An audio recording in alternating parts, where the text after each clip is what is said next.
আপনারা যদি আমার ছেলের সঙ্গে আপনার মেয়ের বিয়ে দেন তাহলে আপনার মেয়ে অনেক সুখেই থাকবে। আমার ছেলে বড় বিজনেসম্যান। আমি আপনার মেয়েকে কোনোদিনই কোনো কিছুর অভাব বুঝতে দেবো না, শুধু আমার মাকে দেখাশোনা করলেই হবে। না, এই বিয়ে কোনোদিন হতে দেবো না। আমি মাইকে ভালোবাসি, আপনি থেকে সত্য এই বিয়ে কি করে হতে পারে? তুই কেন এসেছিস আমাদের বাড়িতে? বেরিয়ে যা এখান থেকে। না, আমি যাবো না। আমি মাইকে বিয়ে করবো। তুই বিয়ে করবি আমার মেয়েকে? মদখোর মাতাল, সারাদিন গাঁজা খেয়ে বেড়ায়। বেরিয়ে যা আমার বাড়ি থেকে। আমি মদ কেসে খাই? এসব কথা আপনি কে বলেছে? আমার জামাই বলেছে।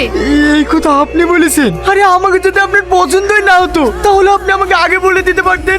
তুমি তো ওদের কি দরকার ছিল? দরকার ছিল তোর সঙ্গে মায়ের কোনোদিন বিদ্যমান আর কেনই বা দেবো? যার বাপ নাই মা নাই, হাঁপানির রোগ, নিজের জীবনের কোনো গ্যারান্টি নাই। ভালোই ভালো বলছে এখান থেকে বেরিয়ে যা, নাহলে কিন্তু হাত তুলতে আমি বাধ্য হবো। না, আমি মাইকে ছাড়া যাবো না।